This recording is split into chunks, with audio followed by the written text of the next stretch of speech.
The Oklahoma City Thunder just sent a serious message to the rest of the NBA as they just dominated the Memphis Grizzlies from tip-off all the way to the end of the fourth quarter. This was marked as a rivalry game on everyone's game chart going into this, looking at it. Ja versus Shai, all right? Dub versus Jaren Jackson Jr., who's a first-time All-Star right beside Jalen Williams, okay? Isaiah Hartenstein seeing what he can do against the big body of Zach Edey, the rookie who's 7'4" and almost 300 pounds of just pure man down there. This was a game everyone wanted to watch, but yet the Thunder, they dominated from the beginning, all right? And it left fans frustrated to where it led to a fan and a dad getting ejected. You heard that right. Someone's dad of the Memphis Grizzlies got ejected in tonight's game. We'll look at who that is in a minute here while we break down tonight's game, what led to this ejection happening and everything going on, and how the Thunder dominated. Before we get into that, though, as always, I'm Bryson Akins here at Thunder Digest. If you guys want to stay up to date with Thunder news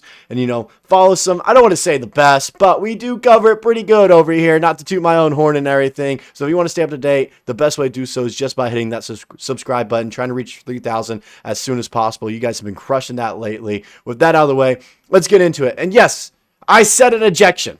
All right? I did not lie about that. Right here, you can see, okay, status alert. T. Morant ejected from courtside seat Saturday night. Underdog NBA tweeted that out. Hey, sponsor potentially? I'm joking, maybe. Hey, reach out to me. But you can see right there, right? T. Morant ejected from courtside seat. This was just kind of, a culmination of events going on. Ja Morant, first off, had a horrible night from the field. He couldn't do anything. The Thunder defense was shutting him down. And this was all without Chet, Dort, and Cason Wallace playing for Oklahoma City tonight on the second night of a back-to-back where they had to travel to Memphis today. So as you can see right there, everything was against the Thunder tonight, all right? All the outside, factors going into it should have led to a Thunder loss. It should have led to Memphis winning this game ultimately, all right? No doubt about that.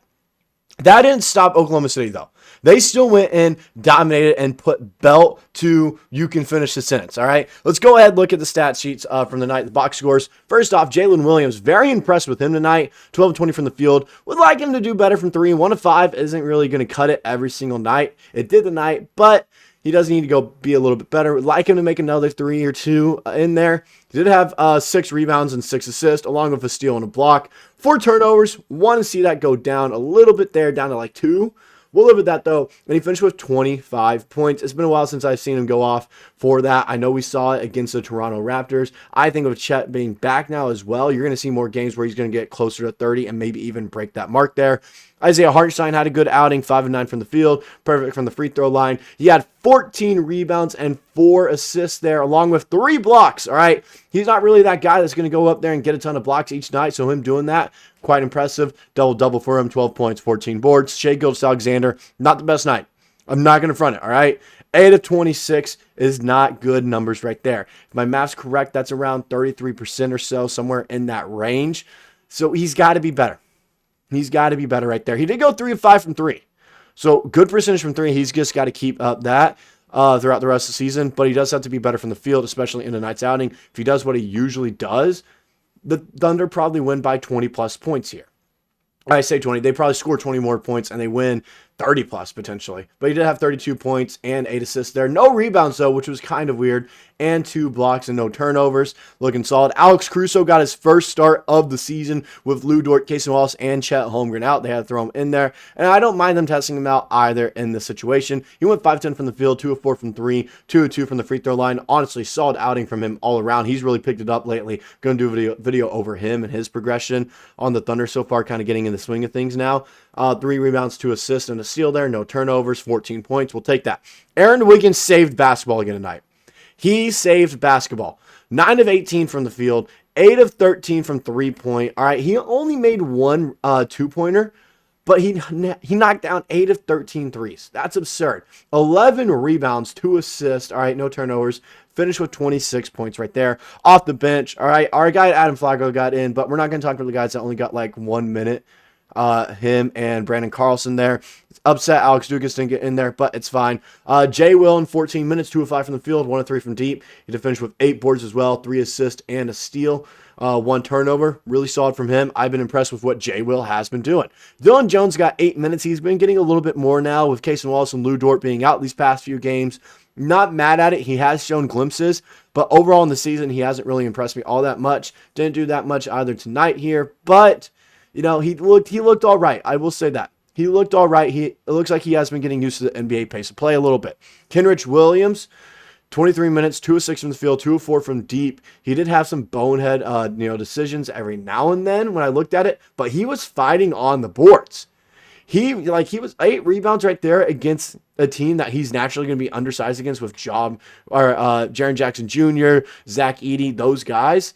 Him getting 8 boards, impressive. And there were some that aren't going to be counted for him because he was just tipping him out the entire time. Same with Isaiah Hartenstein, stuff like that. Same with Alex Caruso. So impressed that he was able to do that kind of stuff here.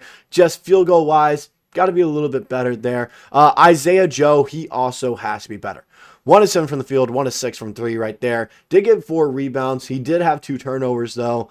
He's got to be better. All right. He's got to knock down shots. This was the one concern I had going into the trade deadline is, stuff like this right here. Him going 1 of 6 from the field or 1 of 6 from 3. He's supposed to be our best 3-point shooter. We can't have him go on these, moments here where he only makes 1 3 and takes like 8 of them. He needs to consistently be shooting it at a 40% clip each and every game, or at the bare minimum, 35%. As a team, you can see these stats here, 55 rebounds, 29 assists, only 8 turnovers there, 6 steals, 6 blocks, I think, if my math's correct there. Yep, I'm seeing that correctly. So as you can see, overall, great night. 1 or 2 bad performances, realistically, what I would say, but overall, great performance. Now let's look at the Memphis Grizzlies just real quick here, all right? Jaren Jackson Jr., he played like an all-star. I won't say that. I won't deny that whatsoever. Ja Morant, though, did not play well. 6 of 19 from the field, okay? He had 7 assists there, yes. He had 5 rebounds, yes. But overall, he could not really shoot, and he kind of looked like a cone at times on defense, all right? It looked like he couldn't keep up with Shai or any of the other guys on OKC at times, Jalen Williams specifically. He just really couldn't do anything. He looked lost out there as well. I'm not even sure if he's the best player left on the team.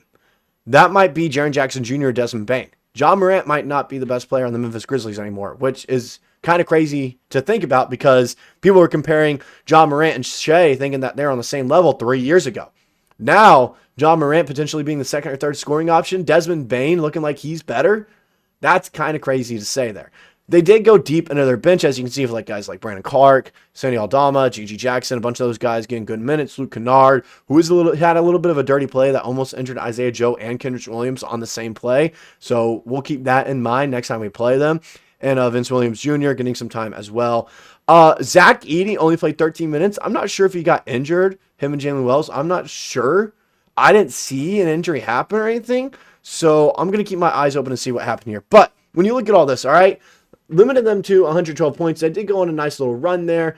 The league's best offense as well, I'm pretty sure. When we're talking about offensive rating and everything, that's what I've heard. That's what I've seen last time I checked as well.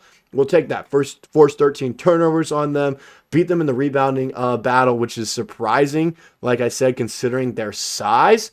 So we'll take that for sure right there. They did get to the line 39 times. I want to see what ours was as well because I truly was curious.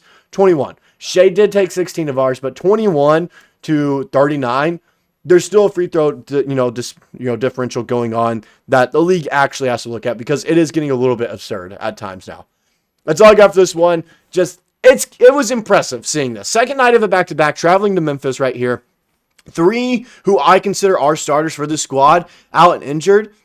This was an impressive win all around. The odds were not in Oklahoma City's favor whatsoever when we looked at all these X factors, but yet they still pulled it off and won by double digits, and they were up by 30 at one point. All right, so please keep that in mind. This was an impressive win. What stood out to you guys in the win? That's what I want to know. Let me know in the comment section below. I'll see you guys in the next video.